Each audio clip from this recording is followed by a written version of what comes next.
Hello everybody, welcome back. Today we're gonna take a look at the snow and see how does the how does the Jetta GLI front wheel drive in the snow? And I'm driving the manual version.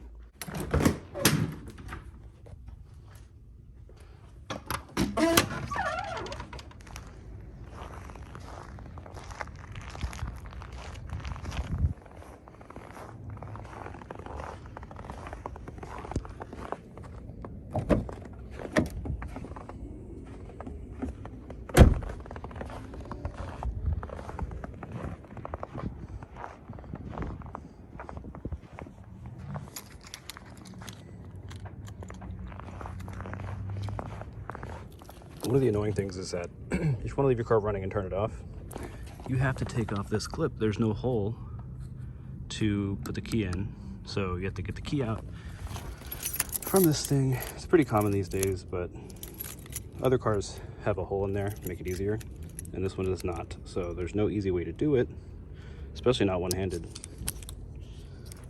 See, that's what happens. And then you take off the thing. I'll show you a picture. I'm not doing it now. That's the only way you can leave it running, as far as I know. And because of that clutch pedal down there, it's there's no remote start.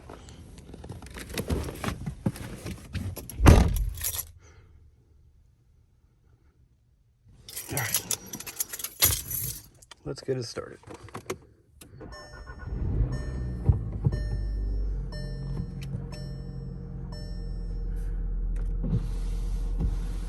It's a light, fluffy snow, so I figured it'd be easy enough to do this. Ooh, okay. I'm sorry.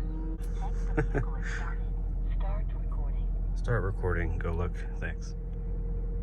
All right, so perhaps green or this bluish color is good for the winter weather, but I don't like it. So I'm gonna go back to the menu, change the color.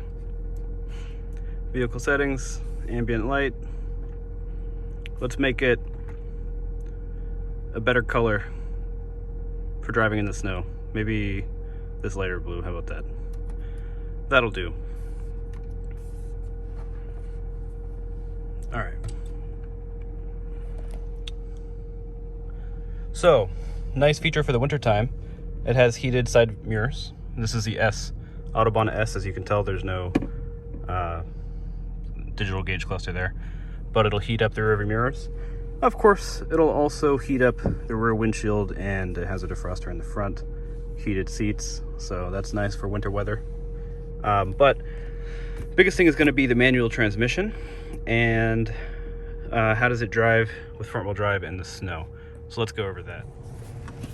All right, let's see if I can get this to work or not. Only one way to find out. All right, so here we go. And I'm going to turn on the front defroster. And I'm going to put it in my custom mode. I'll show you my custom mode. Alright, edit up here. So steering is in sport mode. The other options are normal. Normal for front diff lock. I'm in the sport mode. So it changes the diff lock to be sportier. The drive system is in sport, not eco. Engine sound is normal. I don't need the fake engine noise. Climate control is normal. I don't want it to dumb down the climate control. So it's sport for everything except engine noise and climate control. So that's where we stand on that. Now I'm going to go to the radio, turn the volume down, F it.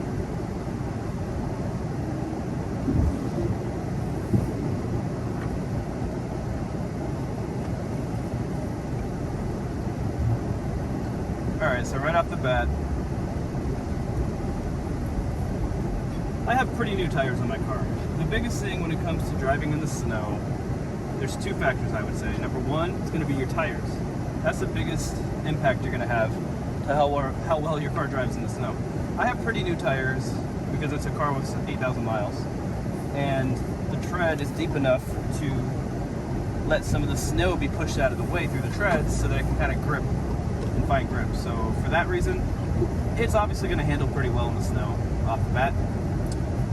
The second thing is going to be the drivetrain, and where is it putting power to the ground. This car is front-wheel drive, as I said, and it's putting power to the front wheels through the manual transmission. So if you don't drive the manual transmission very well, you could slip a lot, end up burning out your clutch. That's not good. Or you could just downshift and have too much RPMs, too much torque going to the front wheels when you shift down, that you end up losing grip because your wheels just spin too much once you engage that lower gear, and then you can slide off. So as long as you're driving appropriately, because it gives you more control over the drivetrain, I would say the manual four-wheel drive car is pretty good for the snow, generally speaking. Ooh, look at that car, holy shit, wow. And that's an all-wheel drive car, but if you hit the gas, go fast, and you can't turn, you're gonna slide, that's all you can do. So anyway, there are other factors going into driving in the snow, and those have to do with like ground clearance, things like that. I don't have that much ground clearance, but I have enough, you know, and I've driven other front-wheel drive cars. I had the smaller engine Jetta before, and that one had no issues driving in the snow. I think the European car manufacturers, they know how to drive in the snow, so they make pretty good cars for driving in the snow. I'm gonna turn here and try to leave because it's not a good test for driving in the snow. Oh, here's a good test. I'm gonna go up this ramp. I got on power a little bit right before the hill so that you don't start trying to accelerate up a hill in the snow. So there's that. And electronic parking brake doesn't work. I'm gonna break that. That would be bad. But here we go. I'm gonna stop to let other cars go before I get out of here.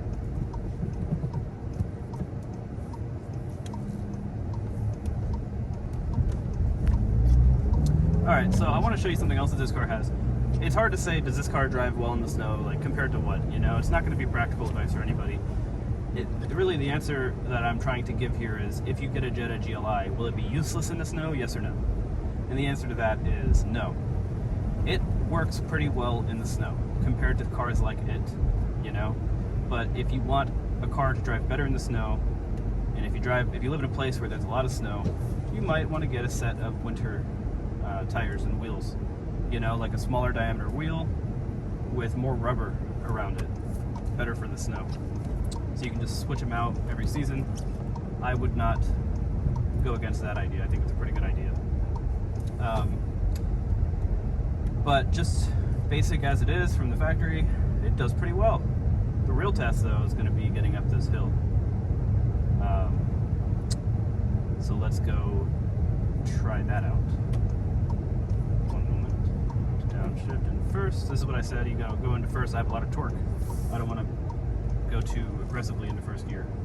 But here we go, up the hill, get on the gas, Okay, so that was very easy because there was a lot of salt already put down. So it was very easy to get up there. But I'll tell you a story, alright? You ready for this? There was a car that I was trying to, my neighbor was trying to drive up the other hill on the other side of our place here. And she was not able to get up. She had a front-wheel drive Chevy, I don't know if it's a Malibu or whatever their sedan is. They're like big body sedan that they don't make anymore. Whatever it was, she wasn't able to get up the hill here. And I had that problem last year, so what did I do? I got into, oh shit, there's a speed bump I couldn't see. So what did I do? I got into reverse, and I backed up the hill because it's front-wheel drive. I put all the weight on the front two tires, and I was able to get up the hill doing that. So I asked this lady to try that method. It didn't fucking work. It didn't work at all. It didn't even get close. The reason why is because she had a CVT transmission, and it was like struggling to get grip, and the traction control was just way like vague. It was just, okay, you're slipping a little bit, let's cut all engine power forever. And then it goes back. So it doesn't let you get enough grip to get up the hill. It's too oppressive, too, just not a very dynamic traction control system. But this car, however, has a much better traction control system. It lets the wheels spin for a little longer. I think it even has dynamic control over which wheels are spinning and getting power and not. I don't know if it does braking to kind of mitigate the loss of traction or not. It does have electronic brake distribution, so I suppose that's what it does, but I want to show you specifically in the settings here what options you have for the stability control and all that other traction control stuff, because you actually have a few different options. Pretty cool, if you ask me. Alright, again, up the hill, no problem.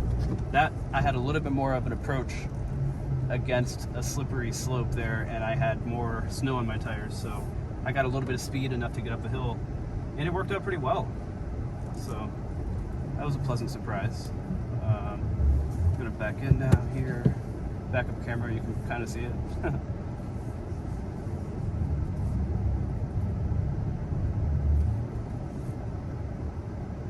All things considered, I would say this is a good one. Out of the front-wheel drive cars you can drive in the snow, this does a good job, especially compared to a car with a CVT and a bad traction control system like the Chevy Malibu 2014 or whatever it was. But I'm going to show you what this traction control option is. 1 second here. Alright, here they are. Let's see. It's been a while since I've done this, so we're going to go to Vehicle Settings, I believe. Oh, it's right there. So, ESC, Electronic Stability Control System.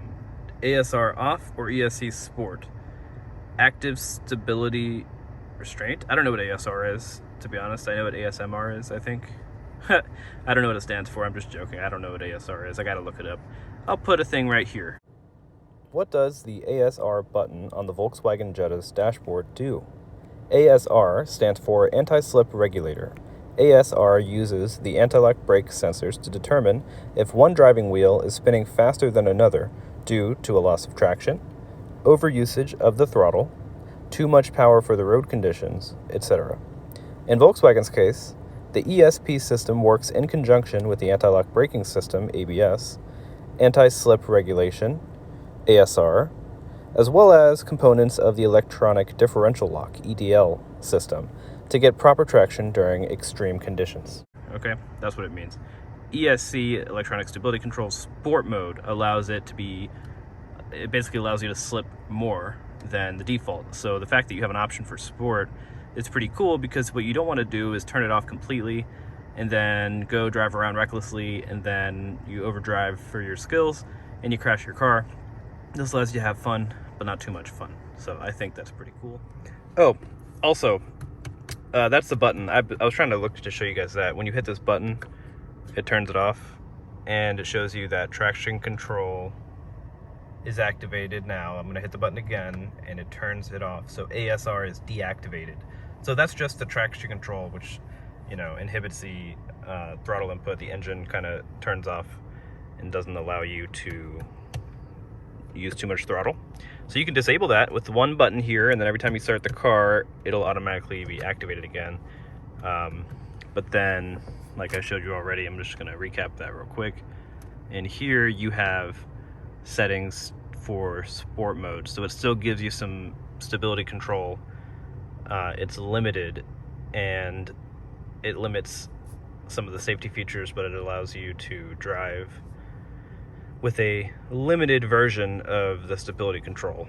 So I think that prevents you from having a catastrophic loss of control where you just flip over, run into a wall, you know, something like that, or trees.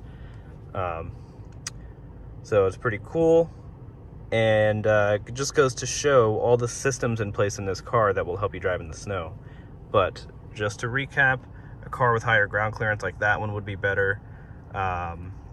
Tires are very important, and your skills in driving are very important. But if you're looking to get a GLI and you're wondering, can I drive this in the city when there's snow? Can I drive it in a place where there's a lot of snow, like in New York City or something like that? I'd say, yeah, it'll do just fine, you know? So that's it. Thanks for watching, guys. See you next time.